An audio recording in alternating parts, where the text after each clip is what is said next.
Pulice, Pulice, of 2211 Montego, Lansing, Michigan 48912. Tom's phone number is area code 517-482-3096. The interview was conducted at the Oldsmobile History Center on August 5th, 1992 by Jim Walkinshaw. This is tape number 1 of 2 tapes.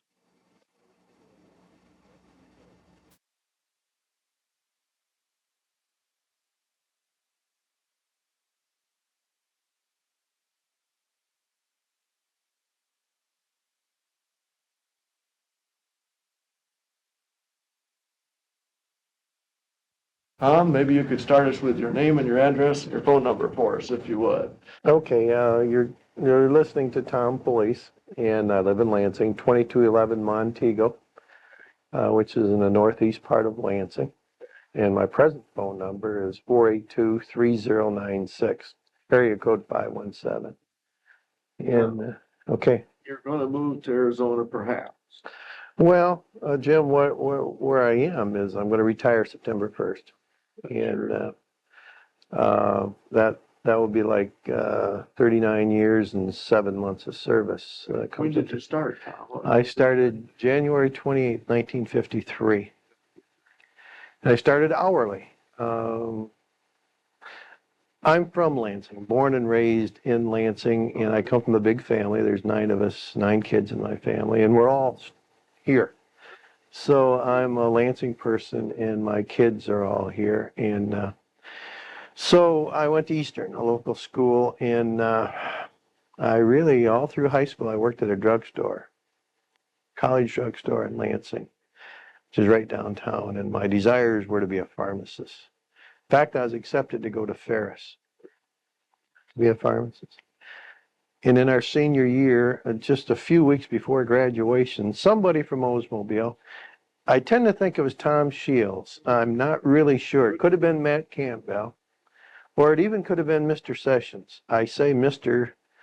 because I can't remember his first. Stan, right. Stan. It could have been Stan.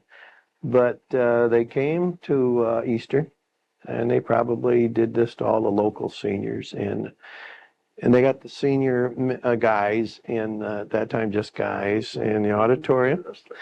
And we listened to, I think it was Tom, so I'll say it was Tom.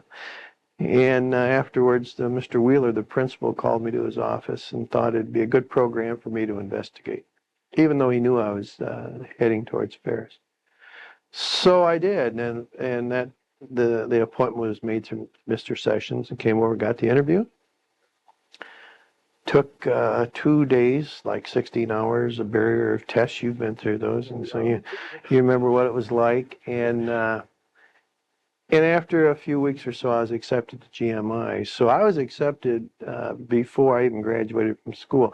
I graduated in mid-January classes back in those days. You know, we had the January and then the June class. I was a January person. So I graduated January 20th, and GMI didn't start until the fall, till September.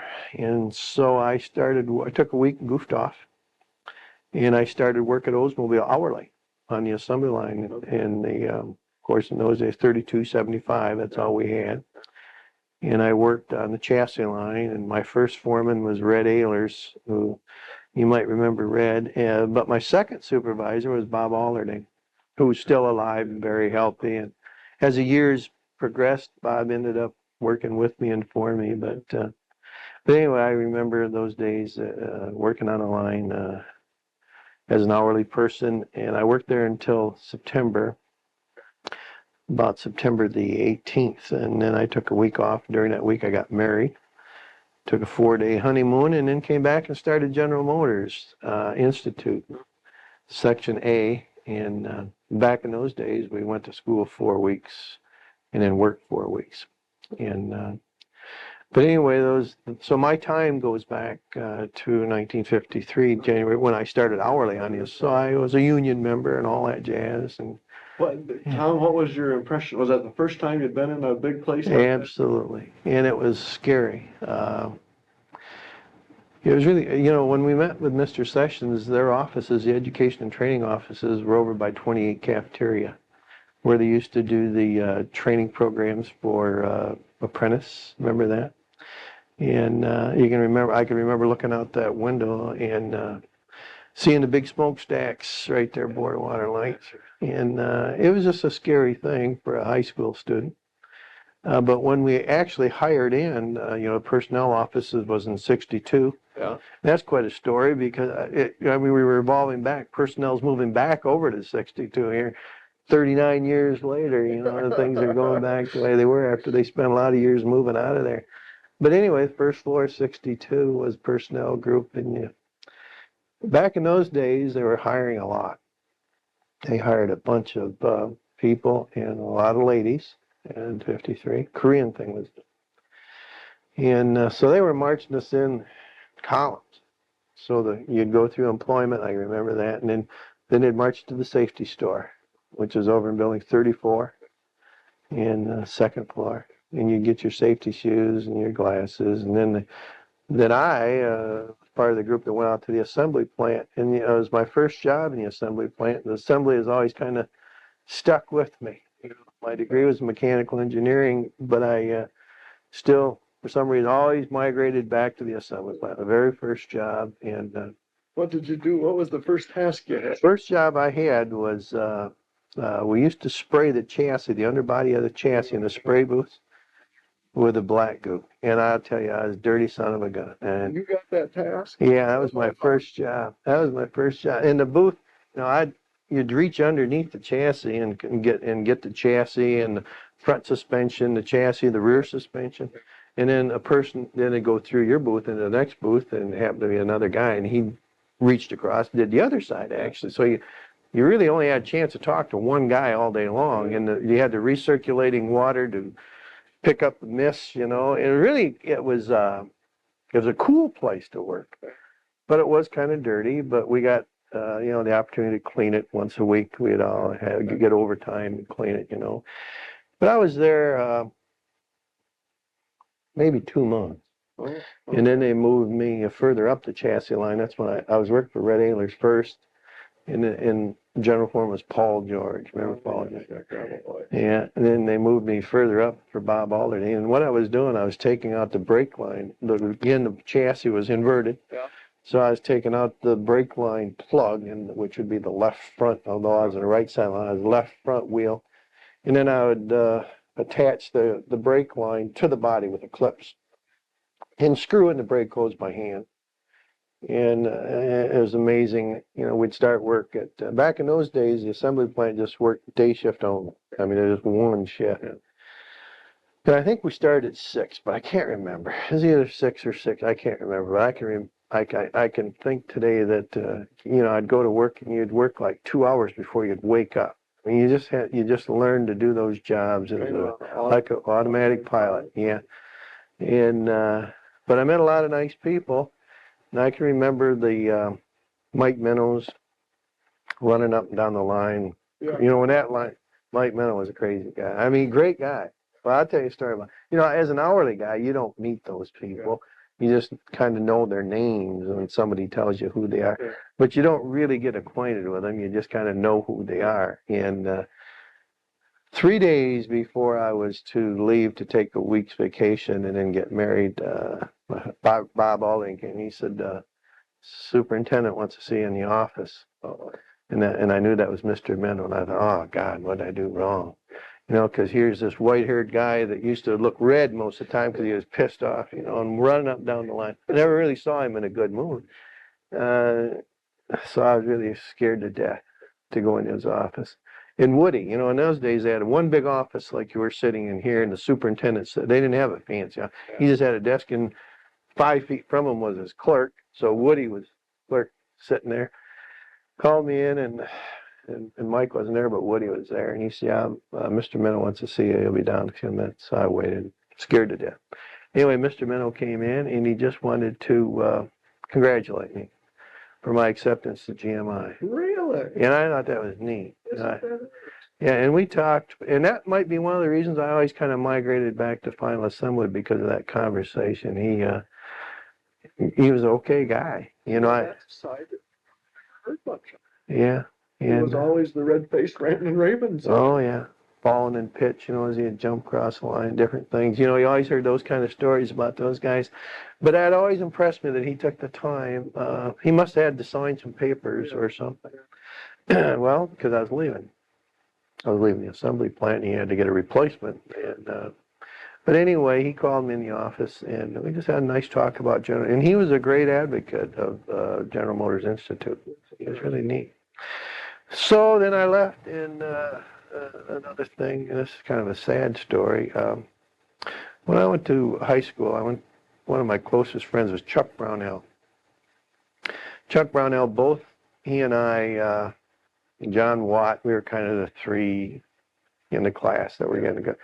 We all took a bunch of different tests for different colleges, and we were accepted. I was going to go to Ferris, but I could have gone to Annapolis Navy School.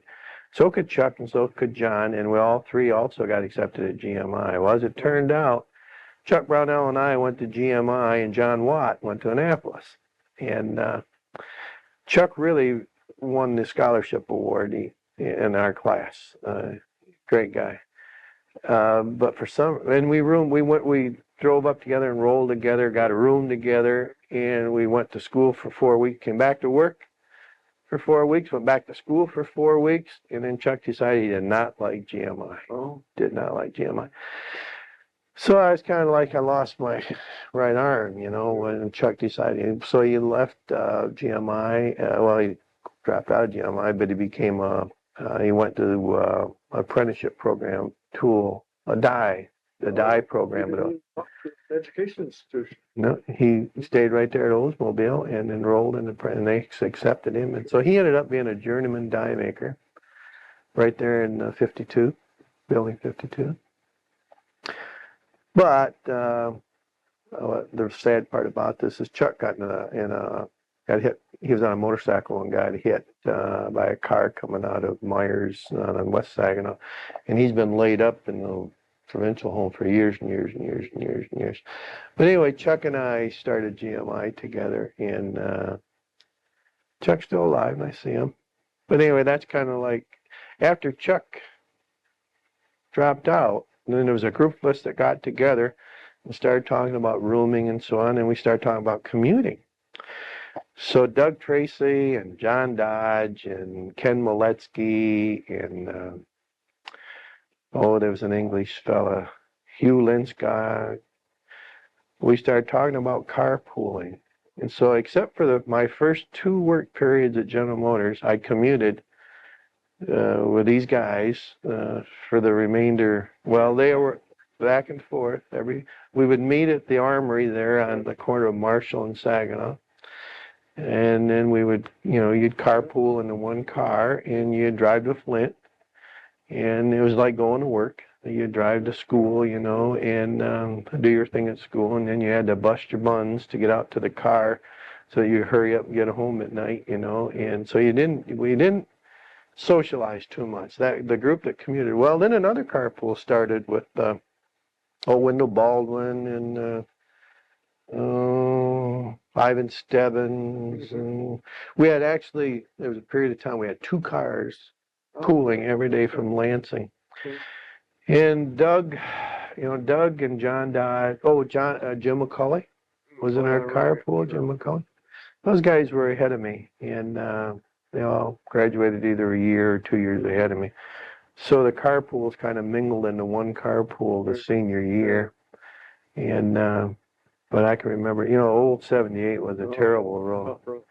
Curvy and tough place to pass. It was in the wintertime. It was pretty tough. And back in those days, this Englishman Hugh Linscott had a Volkswagen.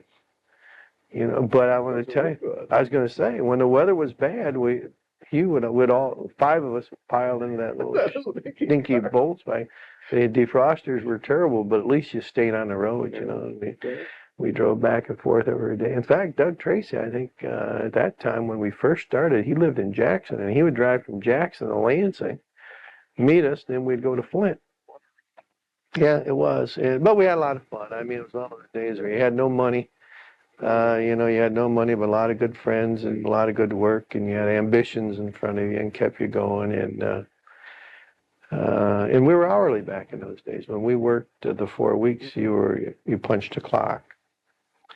And but my first work assignment, I was talking about personnel. My very first work assignment was in personnel. And I can remember Red Cherry and Mr. Bender, Orland Bender and Tom Shields and Anderson, F.I. Andersons and Harold Cutlers and Retzloffs and Dale Bovies. Back in those days we had quite a recreational program. In fact, Dale was, I guess he was titled as Director of Recreation or something. And my first assignment was in personnel, doing personnel records, but I also helped Dale set up golf tournaments, and that was great, fun to do. But all that moved out, now it's all moving back. It's really kind of interesting. Yeah, kind of building 62 there, yeah. But a lot of those people are gone. When I first was a student, I told you how Mike Minnow used to scare me. Another guy used to scare me until you got acquainted with him, and that was Mr. Mahoney, Bill Mahoney. He scared the death out of you just by saying good morning until you know him. And he's the greatest guy in the world. But he was there, and back in those days, you had a lot of jocks that were in the personnel world. All those guys were either ball players or bowlers or something, and I enjoyed that. It was kind of interesting, and I don't know how it is today. They're probably all from the world of academia today, I'm not sure, but anyway, it was fun, and met a lot of nice people. The second assignment was in the safety stores in Building 32, and Doug and I were there to get washed safety glasses. Jesus, washed 1 million safety glasses. Oh, yeah. And you didn't work very hard, but at least you got an appreciation for the safety program. Wiles, I think it is. Yeah, Fred. Was it Fred? Oh, John. John Wiles, John, nice old guy. And Mr. Stone, Bob Stone, yeah, J.R. Stone were around at that time. Haynes. Hines. Johnny Hines. Yeah, now he was the go-getter. He was the go-getter of that group. And yeah, it was just, you could tell safety was important way back then. So anyway, as the years progressed through GMI, as I told you, I kind of leaned towards the assembly plant. Whenever I could get an assignment and I had something to do with the assembly plant, I'd take it. But we did move around, as you know. We spent time in Building 40 to the different departments, plant layout and industrial engineering and Harvey Whitman. I call it Harvey Whitman's group, but back in those days, Mitchell. Pete Mitchell. Yeah. And the Bob Russells were up there, and just, different people that, they pretty much ran the manufacturing engineering world. But I didn't lean towards that. I kind of was leaning towards production. So you sort of knew that was kind of... Yeah, I kind of wanted to go that way, yeah. And so, but also I wanted to use my engineering skills, and it kind of turned out to be a win-win for me. I migrated to back in those days, they called it central inspection. Remember that little corner that we had in Building 19? And there was, Freddie Lynn. Not Fred, Al Lenz. Fred was his brother in time study. Yeah. So I worked I was interviewed by Elmer Cole when I was a junior, and so you had to get a department that would sponsor you. So I really ended up, back in those days they called it inspection. So my career started out in inspection, and I started out as a foreman on the assembly line and worked into central inspection, where you did all the layout work, the vendor contact work, and he had the receiving stores. And so I spent a lot of time in my first part of my career in inspection of all sorts throughout the assembly plant. Can you share with us the relationship at that point in time between, quote, inspection and manufacturing? Yeah. I think that... Yeah. I'll give you first impressions. Okay. First impressions and relationships were not very good, but I mean, it was like each had their own mission. Production's job, the Mike Minnows and the Bill Slatkas, Their job was to get cars, and the Al Lenzes and the Elmer Coles were trying to make the cars best quality you possibly could. And I can remember growing up with terrible arguments and fights and disputes over what the priorities were, and it was like inspection was second-class people. And fortunately, that has changed over the years. Yeah, that's why I wanted to contrast Yes. that, because I think it's a worthy discussion. Yeah, and yes, and so it was kind of neat to move into the engineering world where you could be of more assistance to production. Like if you remember, we had the factory garage right across from my office with George Linton, and that area had hoists, and you had mechanics, and so when production, the fender wouldn't fit or air conditionings were leaking, they could drive cars in and we could help. It wasn't like when you're on inspection and you're there with the sniffers and you say that car's got a leak and you write it up and it goes to repair hole. See, it wasn't that kind of a thing. You were actually trying to help them find the root cause and get it fixed. And so with that relationship, it was more of a positive relationship. Now, was that occurring in that time frame, Tom? In the 57, 58 time frame? Well, I think the change really occurred. You see, back in those days, the director of quality control, who when I hired him was Elmer Cole, was kind of the head. He was not kind of. He was the chief inspector, and he was the strongest staff. In fact, I don't even think they considered him staff. He worked for Bob Rumble. He worked for the manufacturing manager. Yeah, and it was then sometime, I can't remember when, but Tom Darton was the first guy. Right. Tom Darton became, or maybe it was Bob Truxell. No, it Was it Darton was the first one. Yeah. Director of reliability. And Truxell was in product engineering with a same title. function. Yeah, right. Kind of a goofy deal. Truxell left manufacturing engineering in building 40 and went over to either 66 or wherever they were home to product, and it had a title of director of reliability engineering, but he really was working on product design and product testing. And then after Bob came Tom Darton, where Tom Darton separate staff. Yeah. Which must have been in 60. I've got it down. Don't worry about what date. I can't remember the date, but I think that was the tide when quality and reliability became more involved with the product. Okay. And so the early on relationship prior to that was more of a, I'm going to call it, quote, an adversarial sort of thing. Oh yeah, definitely. Yeah, you were kind of in production's way. Because you really weren't helping. The only where you were helping really was in central inspection, where you check parts and help them solve problems. And the inspection per se was just finding defects and writing up cars for repair.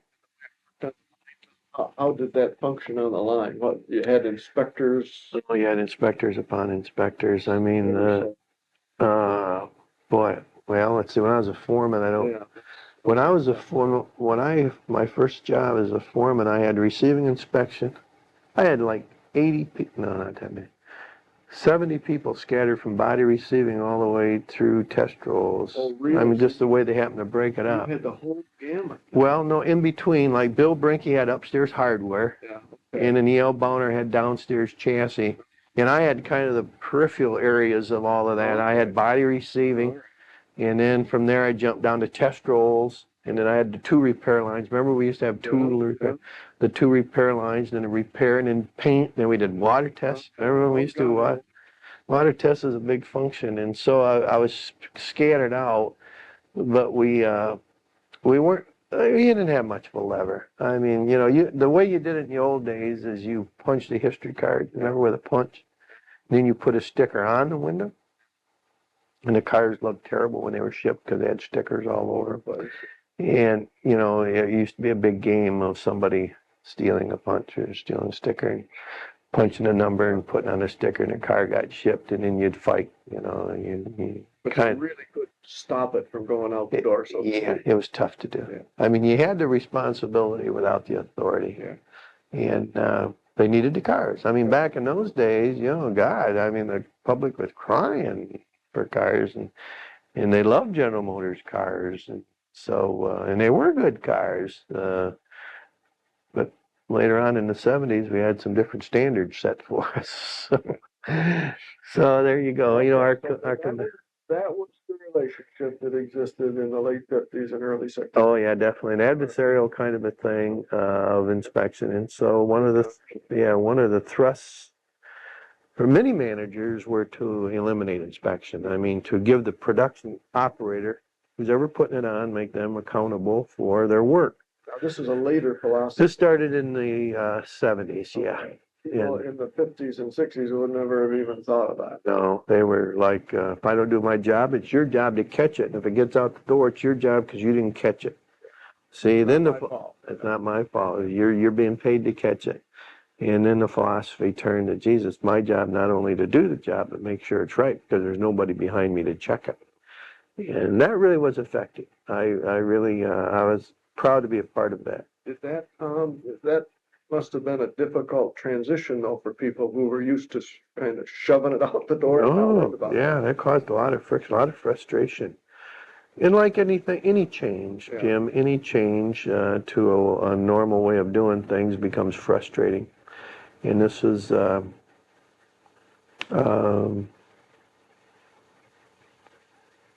well, we had to grow into that change, and the way we did that was, if you remember the Sentinel program up in Building 150, we started checking cars as they were going to a dealer, you know, and checking them like a dealer would check them.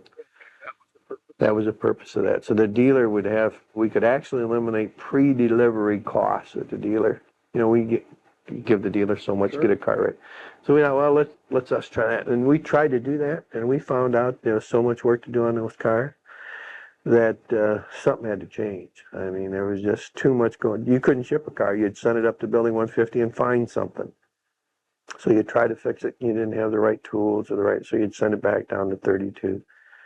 And we also, let's see, did we have Building 90 then? I think we did, 76. I think we had Building 90 before we had 150, yeah. 150 was there before. Before 90? Before 90. That's what it was? There before 90. Okay. But anyway, it got to a point where it really interrupted the shipping flow because you'd find just any little thing and you couldn't ship the cars. So it had to resolve that you had to build it right the first time. You just couldn't keep covering up for all of that stuff. And so that kind of forced us into... You were still in reliability? I was in quality control, yeah. I was in quality. In fact, when we started Sentinel,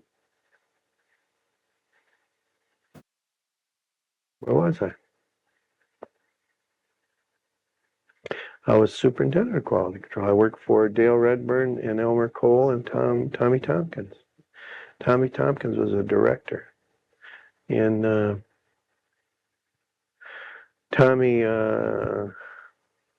was an engineer, you know what I mean? And Tommy really enjoyed working with the product. Tommy was uncomfortable in the plant. Good engineer, though, and a good guy, but in the plant he was kind of lost. So Tom would spend an awful lot of his time at the end of the line, which caused friction because you'd rather have him back in the plant, you know, upstream. Yeah. And that's what the Senate is. So he was very instrumental in getting 150 built.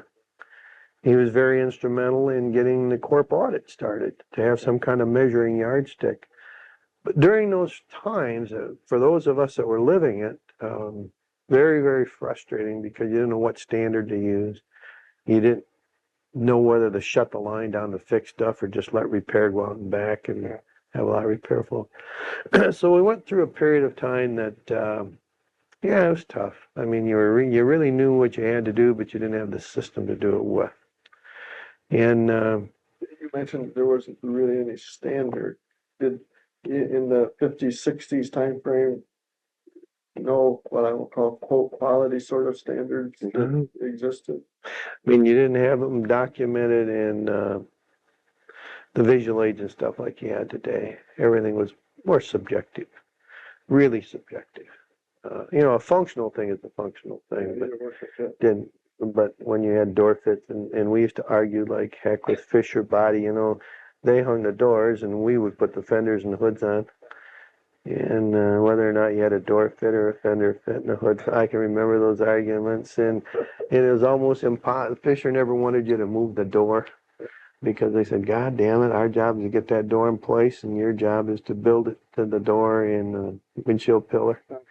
And you almost always had to move a door, and Buckmaster and Weethorn and all those guys used to just come over and just rip us. And it was a constant fight all the time. So it took a lot of years of that battle to finally product, going way back to the design, went back and designed a product that you put all that stuff over the body side.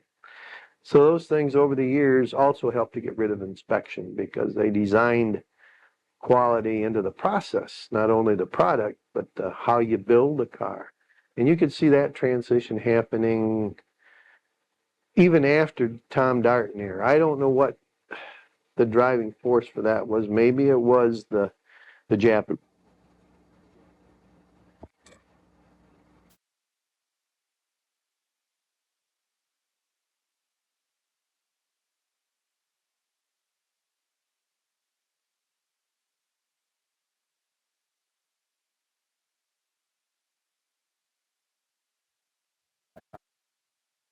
We were talking about the sheet metal fits and finish and the driving force, and I really do think that it was the Japanese. All the Japanese did was come over and look at our process and went back and executed it better than we did. I mean, they didn't invent anything new, but our gaps were excessive compared to theirs. But until we saw something better, our gaps were acceptable, if you know what I mean.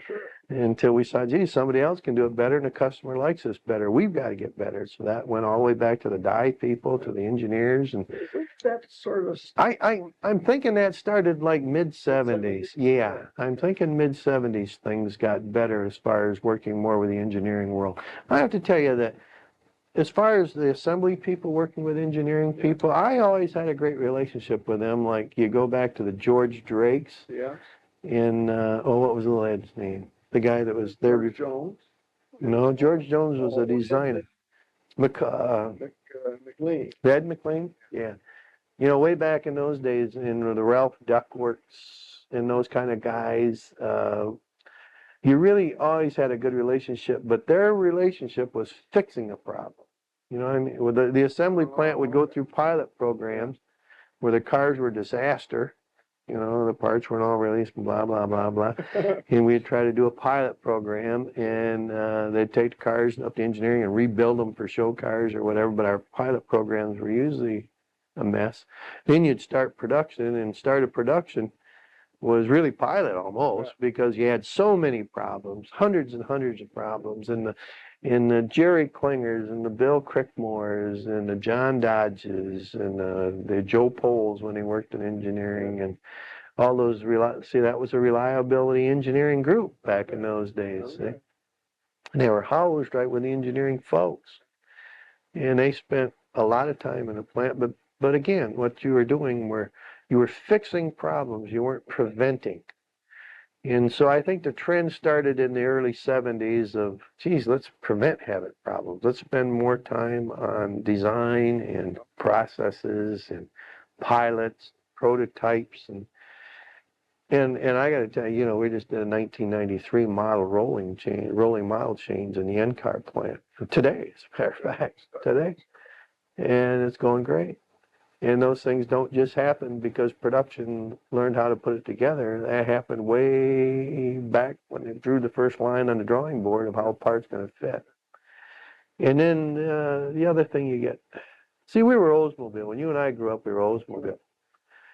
The thing that I've experienced since 1985 is that I didn't belong to a nameplate. After 85, we were Lansing Car Assembly, and I built Buick, Pontiacs, and Oldsmobiles. So I had to deal with 3 different marketing divisions and engineering groups to set standards. And you will find that, if one car sets a standard and the other car sees that, and God, I want it that good too. So you have like a competitive thing going between 3 car divisions. You up with different standards between different cars? Oh, when we first started, sure. Yeah, when we started building the 3 car lines back in 85, yeah. You would have different standards, not only visual standards, but you would have, let's say you had You had a whine and a air conditioning blower motor or something. Yeah. And the Pontiac engineer would say, that's okay. I don't think it's too bad. And the Buick, oh God, that's terrible. I mean, it's subjective. Yeah.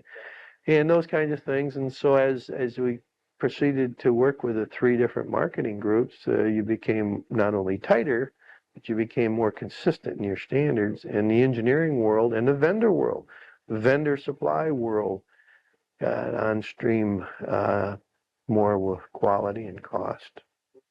And that started happening probably in the mid-70s too. Okay. Those are all positive things I want to tell you. Oh, sure. You know, I used to, you asked about the inspection adversarial way back when I started answering, I got off on something else. But I got to tell you, when I was superintendent in 1967, I think, of quality control in the assembly plant, okay, I had over 400 inspectors. Now, we're just talking chassis inspection. Today, here we are, today, the whole inspection group, including everything on the body side, now, you know, we've merged, so everything on the body side and everything on the chassis side, I think there's 102 inspectors called inspectors. And they're actually what we would call SPC people, statistical process control people. Very few people do 100% inspections anymore. They do it on a statistical basis. And so you react to trends, you react to numbers rather than, I can remember I used to have a guy in a pit named Tom Fuller. Back in those days, you know, all the inspectors they were tied into the public address system. And they would get on those, and Tom Fuller would say, I'm getting loose brake lines, and I've had them all day, you know, and it'd just piss everybody off. And so you'd go down there in a pit with him, and he might add 2 or 3. And but that was his way of getting attention, see. And now your attention getter is trend charts, unless you run into a disaster, and that still happens sometimes, but not very often. You mostly work on statistics, and that's another trend. I think that even started like in mid-'80s, you know, and that's not that old for General Motors. Deming and other Japanese have had it for a long time, but we've had it like maybe 1980. And in the 60s and 70s, that kind of discussion would never have happened. Well, I'll tell you what, I'll tell you what I can remember also back in my early days. We had people like Slim Edwards. Remember Slim Edwards and Bob Smith? Yeah. And Sherm Lawson? Okay, now those guys were what I would call the statistical people. Compare them to the statistical people of today, but they were called quality control. And they used to do these quality control charts, especially in the machining areas, if you remember. They used to have them green, yellow, red. And as you went from green to yellow to red, you know, you could plot the size of the cylinder bore or the hardness of a crankshaft, whatever. Now, they had charts in the plant, but people didn't pay that much attention to them. You didn't do anything until you were red. See, nowadays, people start doing something when you're going toward the yellow. And there's the difference. But I don't know, we go through, we take the same processes and we don't invent many brand new things, but we invent new ways of handling what we already know. And so the statistical process control is an advanced way of handling those red, yellow, green charts that Sherm Lawson used to make years ago. And perhaps maybe people's awareness. Awareness, oh yeah. Is much more absolutely strong now. Absolutely, yeah. So the quality control world, you know, I was there a long time, and I moved into, well, I moved all around the plant. You know, Oldsmobile was a entity of his own, as I used to call it. You could make a career at Oldsmobile Lansing in almost any facet or any kind of staff you wanted to, because we had it all. By that I mean we had inspection, you had purchasing, you had engineering, vehicle engineering, you had manufacturing engineering, you had fab, you had plating, you had a forge plant, you had a differential plant. You had it all right here in Lansing, and so I was fortunate enough, under the quality control umbrella, basically, to move all around Lansing. You spent time in each of those basic activities. Yeah, and you know, Elmer Cole was chief, who was a director. I had 3 superintendents. You had one superintendent that took care of final. Then you had one that took care of press plants and engine stuff. Then you had one across town that took care of whatever happened down in West Saginaw. And I was fortunate to have all three of those jobs at one time in my career. So I was able to work with a lot of different processes and a lot of different people, and it was good for me. Differences in what I call how people addressed their tasks in those three organizations. Oh, yeah. Let me just kind of do it from a macro sense. In the assembly plant, people were more interested, I mean, the thrust was schedules and efficiency. Okay. So that, because you're highly manpower, high content, labor content, and so you're managing efficiencies a lot. When you got to the engine plant, it was more technical. Even though you had an assembly line, you worked a lot with product engineering folks in the Harvey Whitman's group because it was technical, and some of the things, you know, if you had an undercut that was 2/10 too deep, you didn't. It isn't like a molding misaligned. Yeah. You know, yeah. Not only can you don't know the total result. So you used to spend a lot of time with product people and have them test stuff for you to see if you could proceed to machine or assemble. So in those areas, you worked an awful lot more, I think, with product development people and tooling people. All right. I'm talking now as an inspector, okay? And then when I went to Fab was frustrating to me. It was always like we didn't have the capacity to do the job, and the uptime wasn't high enough, so you had a lot of downtime, which resulted from that. And so there's a lot of overtime in a piece of metal, you know. You're working with sheet metal that isn't, you don't measure it in tenths, you know, you measure it in inches almost. Yeah. And you'd be glad to give them a fender that was, you know, plus or minus 25 thousandths, you know, because you can always bend it or beat it or do something. And so it was a frustrating thing of setting standards for me in the fab area. Standards that existed, Tom, in the fab area, like on fenders, but how'd you figure out if it was going to fab? You had gauges, you know, you had gauges, but you'd check just a few, and then it'd just run the yeah. And you know, and it isn't. And I don't want to leave on this tape the impression people didn't care about. That's not, because you would have the Russells out there and a lot of good people doing the best they could do, but they seemed to know. Back in those days, for some reason, and I wasn't in design engineering at those times, but the way they designed fenders and bumpers and doors, it made it difficult for the manufacturing people to manufacture it. And so they used to try to do a compromise, and the design people would say, no, we've got to have that flare on that fender, okay? And so the manufacturing people would say, okay, we'll do the best we can do, and the designers would say, okay. But then inspection, you don't inspect by doing the best you could do. You had to inspect to a tolerance, to a blueprint. So we were always kind of in the middle. Really, is production doing the best they can do, or are they giving us a snow job? And in later years, what you have now under simultaneous engineering and the different four phases of planning, product people think and talk and work with the manufacturing people. And if a manufacturing guy says, hey, you know, that flange is going to be a bear to make, they say, oh, okay, well, what do you suggest? There just seems to be more cooperation all the way back to the styling, more so than we used to have years ago. And so it takes that was a lot of subjective stuff. Is that what that oh was? yeah, a lot of stuff. So for me, the fab area was the most frustrating because we didn't have, I'll call the go, no go kind of a thing. You tried, don't get me wrong, you really tried, but it was just a lot of frustration because you would say something isn't good enough and somebody would say, yeah, it is. Well, let's get the assembly plant people over here and see what they can do with it. And as always, the macho assembly people would take Kenny Ricks or somebody would, or what was his name that was down that crib for so long? Gosh, down the downstairs basement. No, he was a general foreman. He ran, it was a pilot crib for production folks. Good guy. I can't think of his name right now. Vic Angsman, right. Vic Angsman would come up with a tool or a fix, you know, and the assembly people would say, yeah, send it to us. We'll we'll save you, and that a lot of that went on. So, but my whole point is that area that was frustrating to me.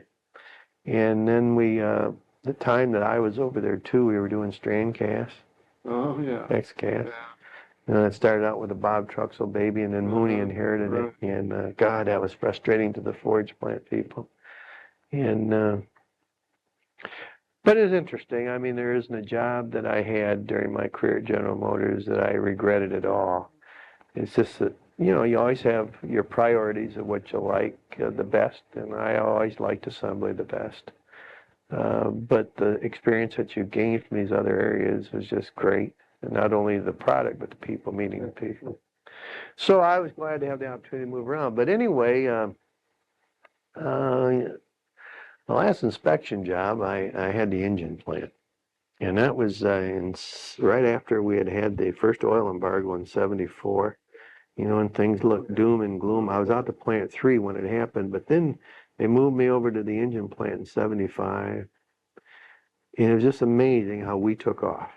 I mean, during that period of '75 to '80, the engine plant was working every minute of the day, every day of the week. We worked hard. And then the diesel engine came on board.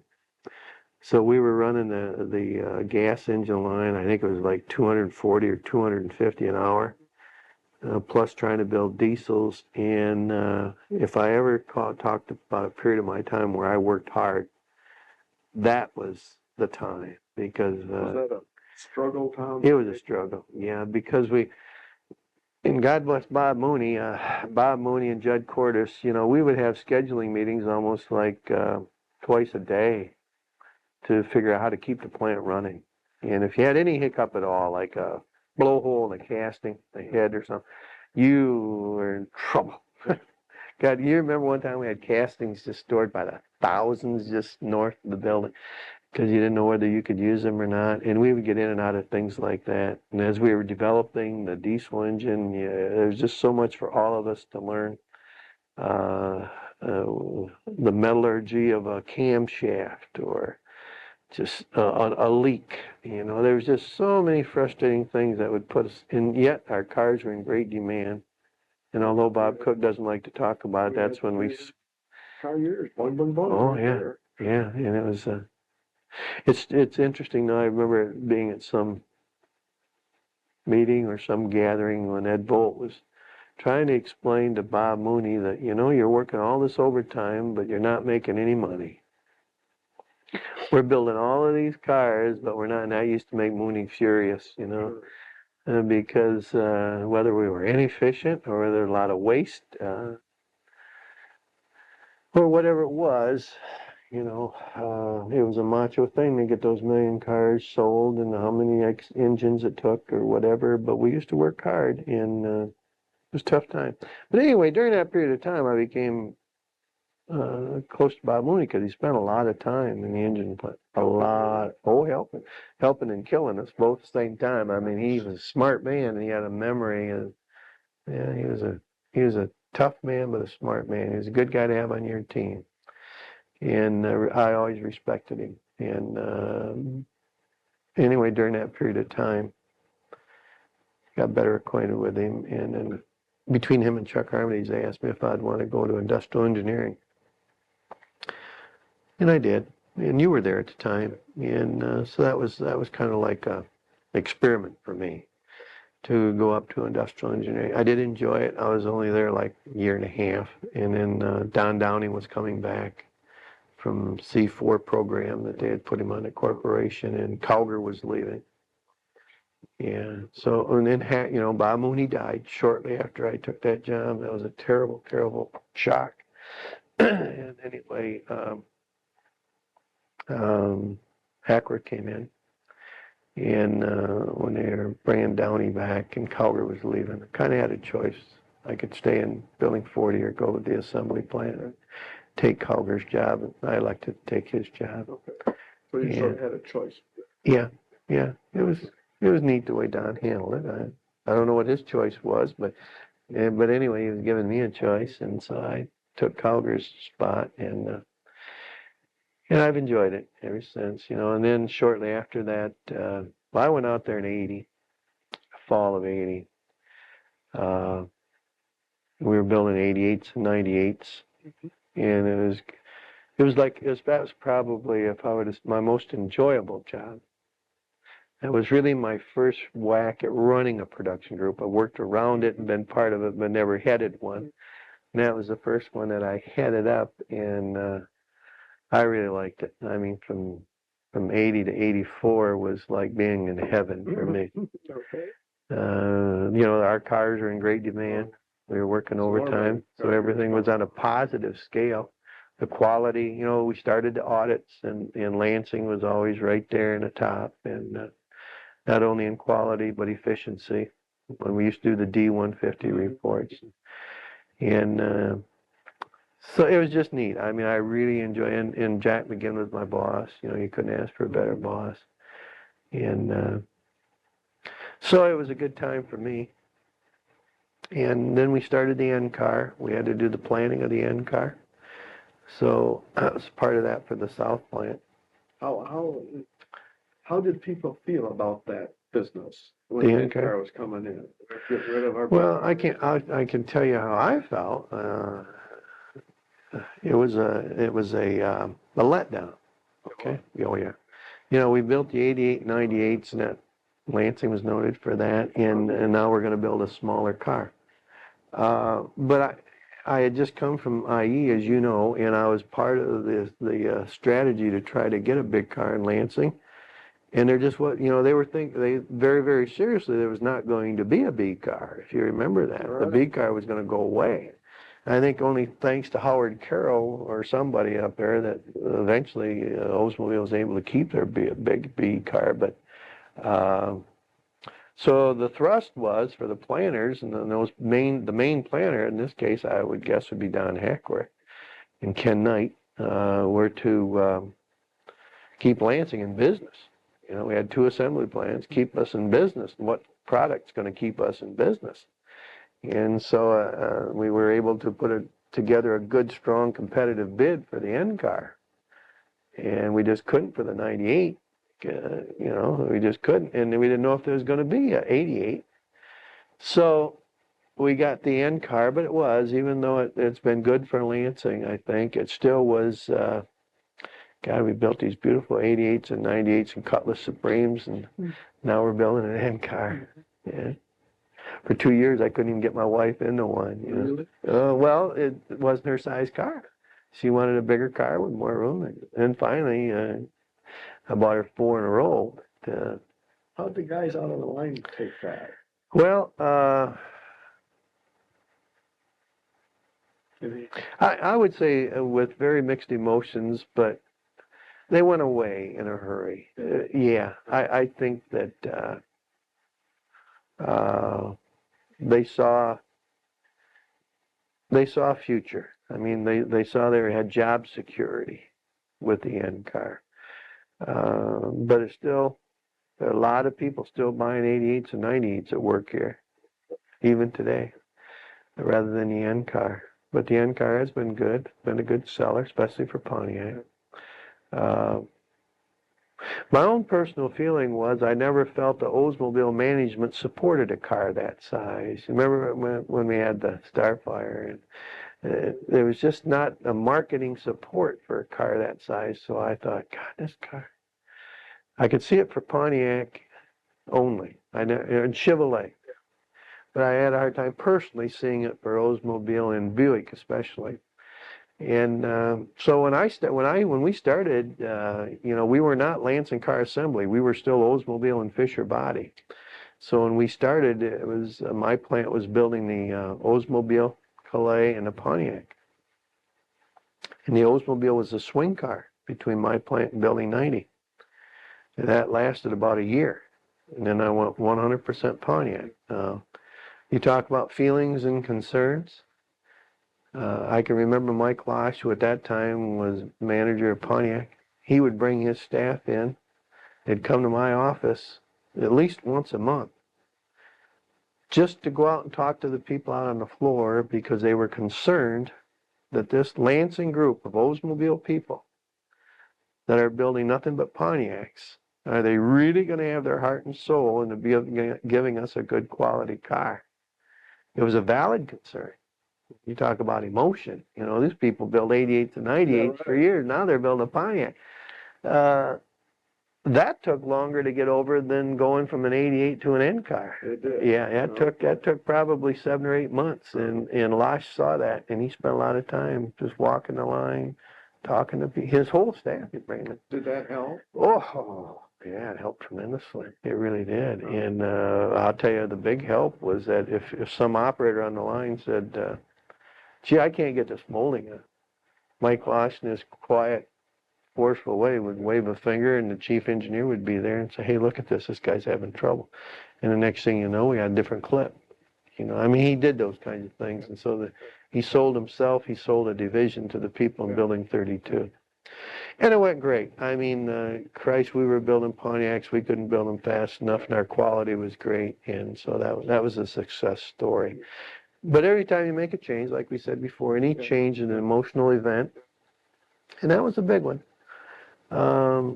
But then in April of '85, we merged, Lansing Car Assembly merged, and that was a big event for a lot of us.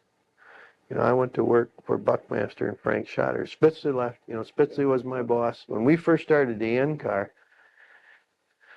McGinn was there right up to about the 3 or 4 months before we were ready to start. I forget the exact time.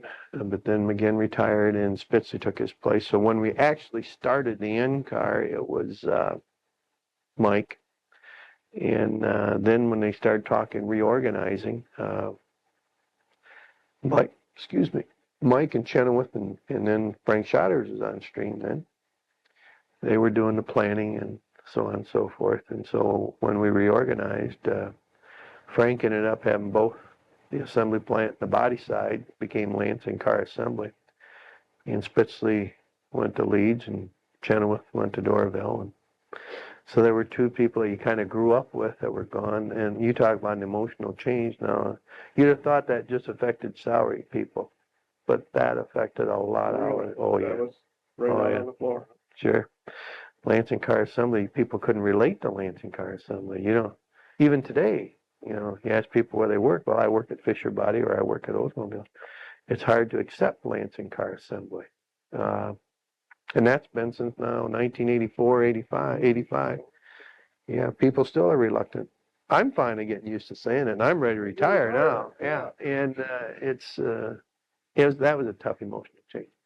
Then all the stuff the corporation went through on BOC and CPC, and it was tough to tell people where you worked. And for those of us that worked for a division, and I'm saying this on behalf of both Fisher Body and Oldsmobile because they had a Fisher Body division. You just kind of felt lost for a while. I mean, you were like a vendor, and that's really where we were. It's a competitive thing. We have to stay competitive to build Pontiac's cars for them, or they'll go build them in Wilmington or someplace. You know, it isn't like you lost some. You lost, but that's really the way the BOC people or GMAD people were for years. Those of us in Lansing just didn't realize it. See? Or those of people in Pontiac, or those people in Flint. We were all part of a marketing group, and we just took it for granted. That's the way life is, you know. But people out in GMAD, you know, Frank Schotters came to Lansing, and well, what's new? This is the way I've worked my whole life, you know. But did he understand that problem? Oh, certainly. Yeah, Frank Schotters did a great job. I admire him. I probably, you know, you always kind of hate to say your best boss was, but I'll tell you, he ranks right in there. Great guy. He was able to pull the two organizations together. That Oldsmobile Fisher Oh, were really strong names here. Oh, yeah. And the thing that happened, Jim, you probably have recognized it before, but when we reorganized LAD, you know, the top staff of LAD were basically Oldsmobile people. But when you got out of the plant was run basically by Fisher Body people. Well, yeah, because it really did, because you were always hesitant to say, well, gee, see, that's a different union over there. when I used to say, in 652 we do such, oh God, they'd get on my case. We're 602 police. You're not a chass hole anymore. You're a body side guy. That's what they used to call it, chass holes. And yeah, in fact, that exists today. So yeah, that was probably the most emotional thing in my whole career, was that reorganization. But I have to tell you, there's a lot of reorganization that took place in General Motors that I thought was stupid, a big waste. But this move of merging the assembly plant to the body side was probably one of the greatest things as far as building cars in Lansing and doing it right. I still wish it was under a marketing head. I wish Oldsmobile owned it. That was John Beltz's, one of his thrusts when he was general manager, was to have the body side under him. And We talked about that. oh, years and years and years. I think Bob Cook made a push on it. Different people made pushes on it, but just never. It was too big. It was too big, and the end couldn't do it. And so, from the assembly aspect, it was the greatest thing that ever happened. From the emotional aspect, it was tough, and still is. It's you walk around that plant over there right now, you still see so many Fisher body things, and right here at Oldsmobile, and We hear that over here all the time with people that come in. do you? Yeah. So, and I don't know how the other staff feels, like engineering or anybody else. I'm talking now from the manufacturing point, because since 80, when I took the production superintendent's job in assembly, from then on, my rest of my career has been manufacturing. I became general superintendent when we merged, and eventually production manager. And neat. I mean, it was for me, it was a good experience, and I'm ready to retire now. And so I have no regrets about my whole career here in Lansing. I'm glad I didn't have to move away.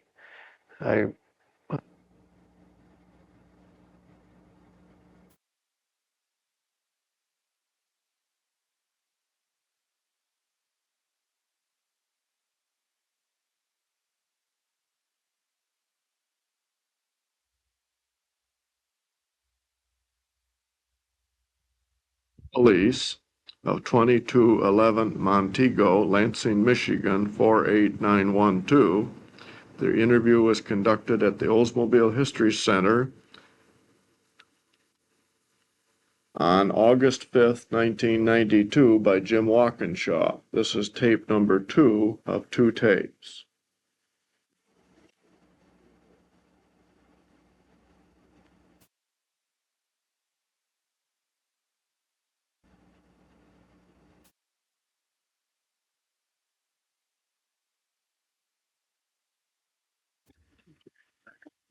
Get back on, well, we were talking about not having to move away.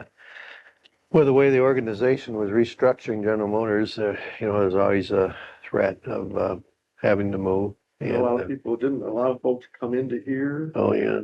from elsewhere. Yeah. And so today what you have is, see, in the old days, Fisher body people used to do it, and it was an Oldsmobile family. It was a Fisher body family.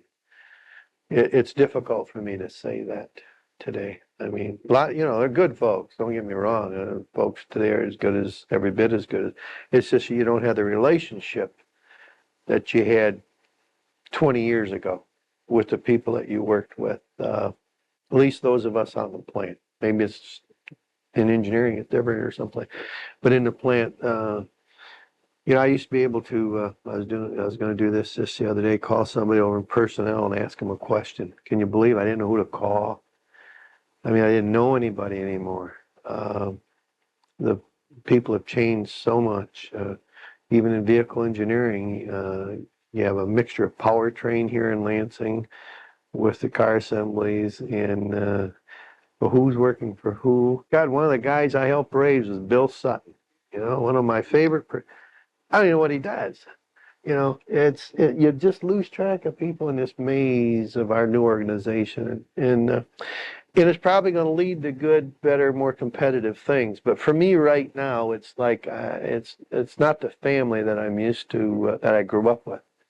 They're different, And so one of the things I'm trying to do in my retirement party, which is going to be August the 27th, I'm really reaching out to try to get retirees back. Kind of like a party for them. And so Nancy Bissell, who used to be Nancy Thalen, you know her as Nancy Thalen, and Barb used to be Massaroni, now it's Barb Rossi, who was our secretary, and 3 or 4 others are really working to get a good mailing list of retirees and try to get them to come in to see each other. Because, you know, after Doug Tracy and I leave, very few old horses left.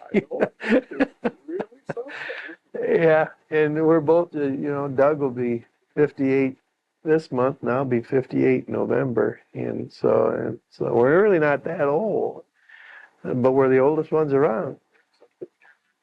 Yeah. So I hope it works out that a lot of the retirees will get together and reminisce a little bit. See if they can do. But anyway, Jim, it's been a good 39 years.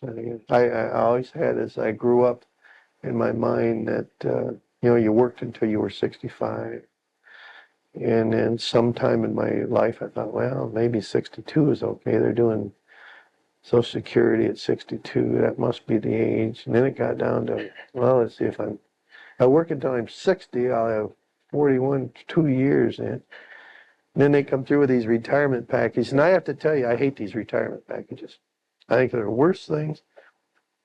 If General Motors ever screwed up, it was these early outs. Really? In my opinion, yeah. I mean, you lose a lot of talent, and I'm not being proud here. I'm just telling you because of the people that I've associated with since 1974 when they started these things. There was just so much talent that would go out in masses, and then you'd recover, move people around and train them, and just about the time you felt comfortable, my God, here would come another early retirement. Boom, boom, boom, they're gone again. And now this makes the 6th time, and I hope they never have another.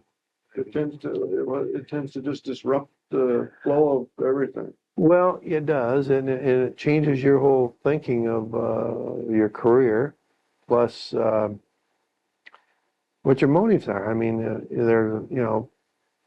there's still a lot of, I'll use Doug Tracy. I mean, there's still a lot of good years in Doug Tracy, and here he's going to retire at 15. Sure. Now, God, Doug has a vast knowledge of this whole car business. Now, maybe Doug's got something on his mind that he wants to do, or maybe he's not feeling well. I don't know.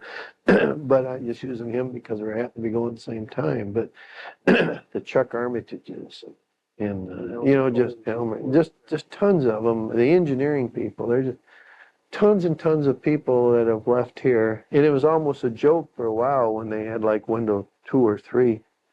I won't name names, but you can take people that have retired that hardly ever left their desk, that went and worked for another outside firm, that they get their pension from General Motors, and they get a fee from an outside firm, and plus they can work themselves if they want to, getting 3 incomes, doing the same job they were doing when they were in it. Became a political thing called headcount versus the common sense. But anyway, of General Motors, in my opinion, if they ever did anything that was crazy, it was having too many early outs. Maybe every 5, 10 years you flush it out or something. I don't know, but God, they have one. Your brains, don't you? Yeah, You sort of send away the guys that know what the heck they're doing. Yeah, took all those years to get them trained, and then all of a sudden, what we taught you for the last 30 years is no good anymore. We want new and different thinking, and so there's 2 sides of that coin. If they want new and fresh blood, that's fine. But anyway, that's probably the only thing that since 1974 that I didn't like about General Motors was this early out stuff. Anything, Tom, that I recognize you're in the family side of the house, but the Oldsmobile nameplate used to make 1 million cars. Remember, all those good years. I've got all those plaques. Some just going to heck in a bushel basket. Views on that subject? Well, of course, I'm partial to Oldsmobile, but as Oldsmobile was going down, Buick and Pontiac were coming up. On the whys or the wherefores or what might have. I suspect 50. Jim, I wonder what the bill yeah. happened to. Well, I think there's an awful lot, and I've never been in this end of the business, but I think the marketing function plays a big part of how well we succeed. And I really honestly, and I don't want to make it slanted, but I don't think it was the quality of the car, is what I'm trying to tell you. Okay. I think the product was still sound. I think the design was still sound. In my mind, it has to do with the way we marketed it and priced it. Okay, that's my own version. Now, you could talk to a marketing guy and he'd say, geez, if those guys in assembly would paint these cars right and not have any dirt to paint, I could have sold another 50 million cars. But something in my mind when we reorganized, and you took away the general manager, something happened there when they didn't have total control. And they don't, really. The general manager of Oldsmobile is a marketing guy. General sales manager, That's basically. right. Yep. Little control. And again, without naming names, but you can read, there was a period of time where maybe some of the people that had that job were not too swift. What can I say? Not true. And I think and I think they're on an uphill climb now. And I think that some good things have happened in the last 4 or 5 years, and I think you're going to see Oldsmobile come back. The 98, which was just our flagship car, for some reason the public didn't like the design of the new one, and my wife and I love them. She's had 4 in a row. The 98 didn't sell the way they thought it was going to. Took them a long time to get around to redesign the B car. The N car didn't go as strong as they thought. Just the W car, they didn't come out with a 4-door quick enough. Or that A car, the one Dorville. Yeah. That the A car. Cutlass Supreme. There was just some things that happened in the Oldsmobile history, and you can't blame it on one guy or one staff or one group. I don't know. It hurts, though. Let me tell you that. As being an Oldsmobile employee, you just we're always proud, and we're still proud. Don't get me wrong. You just wish that we were not talking about line rate reductions. You'd like to have the problem like when we would talk about how in the heck are we ever going to build all these engines of Bob Cook? You'd say, man, that's a great problem, isn't it? Yeah, that's a great problem. Love that problem.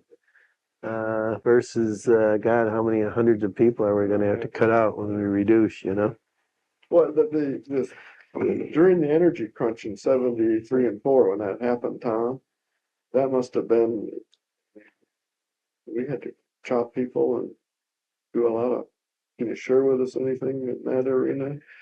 Well, I was over at the fab area at that time. I think the assembly plant people see, the fab areas, as you know, have been diversified for years. You not only build parts for Oldsmobile, you were building parts and making fenders and bumpers for other plants. You didn't feel it that much over there. You felt it, Jim, but it wasn't. I didn't feel the world was coming to an end. Let me put it that way. Didn't feel like that. No, didn't feel like that. Where I know a lot of people in the assembly plant did, because they were working short work days and short work weeks and laying people off. Couldn't shut off fast. Couldn't shut it off. In the fab area, what the fab area basically did was eliminate all that goddamn wasted overtime that they were working in the first place anyway. Bob Scott probably killed me for saying that, but anyway, that's kind of what happened. So, and we did cut some people, but it wasn't a drastic thing like it was in the assembly end of the business. And then shortly after that, like I said before, we were going like gangbusters. Yeah. And well, can you, Tom, maybe contrast management styles over that continuum of 30-some years? How quote the organization managed itself versus then now versus now? Well, you got a completely different organization, right? You know, today we try to satisfy three different marketing plates, and so you're more receptive to well, what they need. You know, in the old days, they just said, "We're your assembly plant, and then we'll build your car." So there's more, definitely more interaction, more communications, more sharing of product design, more sharing of customer problems, Okay. which is a big change. Where the manufacturing folks get involved, we get deeply involved with customer complaints. Do you? Yeah, and years ago, you know, if somebody came to you and said, geez, I'd like to go out and see this customer car, you'd probably fire them when you worked in production, you know. That was the attitude. That was sales and service job to take care of that customer, and our job is to get them cars. And now the plants are really involved with the customer satisfaction, and that's been a big plus. Big plus. Do the guys out in the, or gals out in the shop actually contact customers? Oh yeah, we have a program where they can call us, and we send people to dealerships, especially at startup. I mean, everything has a peak and a plans out. A model startup. Well, when we started the Cutlass or the N car back in '84, we were heavy in it. So, in fact, they had cards in the glove box, and my name was on it. As I was superintendent back then. My name and title, and if you have any problems with this car, here's my phone. Yeah. So oh yeah, and then they'd send you these cards into their opinion of the car, and you got good ones and bad ones. Oh, sure. Did people use that data at all? Oh yeah, we used it a lot, and we got better at it as we found out that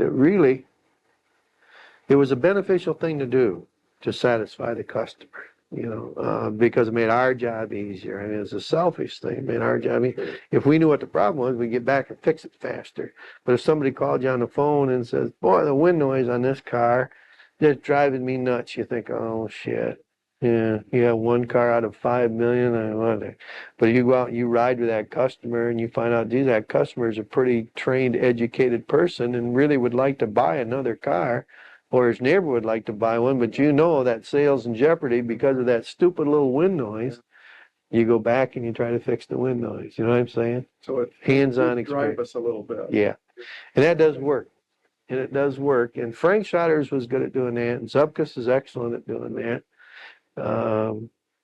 So I think that's a big change too. The plant got more involved with the marketing people, and marketing people got more involved with the plant people. If there's been a change, that was it. And I see a great effort for the engineering world to bring to their design meetings hourly people and floor people. They call them way upstream. It's called product development teams. That's going to be a big help. So I see a lot of change in a total involvement. It's more of a team effort rather than this engineer's job is engineer. And this guy is to build it. This guy is to sell it. And this guy is to keep the customer happy. The business of pitching it over the fence, so to speak. Yeah. It's kind of gone. Right. You work together. If there's any area that I think we still need to continue to work on, it's personnel. I really still think that the personnel function at General Motors is fickle. By that I mean they tend to change policies and go with the wind here. You have people on thin ice, and here comes another change. Yeah. And that kind of bothered me. You used to have a more stable feeling that the people were important. And you hear it all the time that, you know, Stempel says it, you know, people are the main thing here. And yet the thing we do the most is shake people up. So that would be, if I were to say if something changed, that changed negatively. The business of, is this the business of moving guys too frequently, that sort of thing? Is that in there? Or? Well, yeah, that also, but I'm talking about changes like a 2-week vacation, which I think is a great thing. I really do. But it just, boom, it happened. Yeah. And yet everybody liked it. Most people liked it, but and they'll change benefits. change where you call to find information.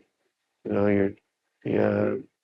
I mean, there's just a lot of change that we're not used to, and you used to have the personal touch, and now you dial a 1-800 number, and then that number tells you to talk to another, press code 4, and then if you have this question, press code. If you have this question, you press code 5.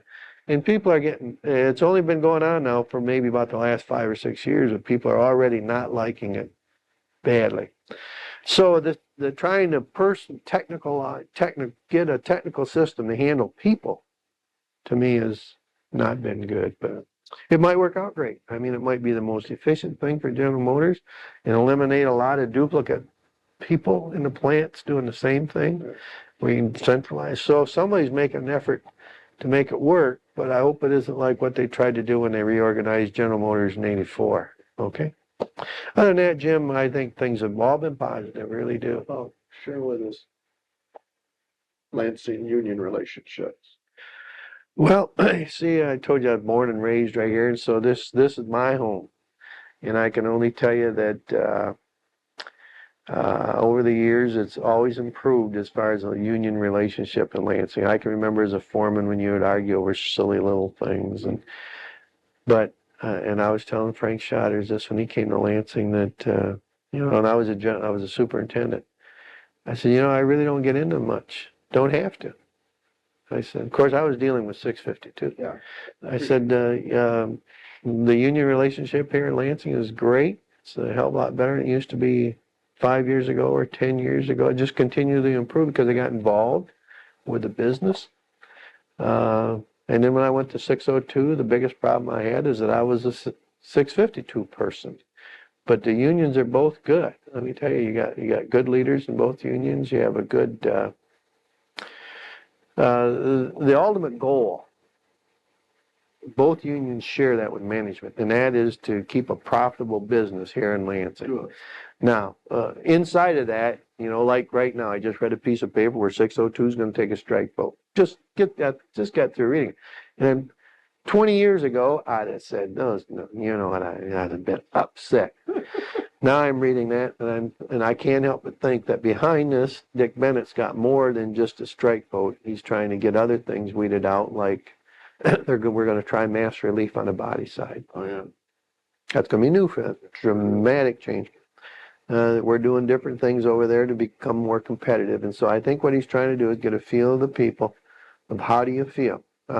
See, I'm looking at it, he's doing his job. Years ago, I'd say,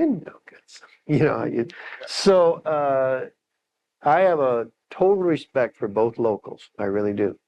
Now, I'm talking Lansing. People come to Lansing and say, man, have you got it made? I mean, some of the, yeah, because we just sent a couple of people I helped grow up, Laura Greck and John Donahoe. They're both at Lordstown now. That's all happened within the last 4 or 5 months, and different world. They'll call and talk to them, different world. Yeah, different world. So this joint thing between union and management is not as good all over it as in Lansing. We're fortunate. We have good salary people, good hourly people, and good union here in Lansing.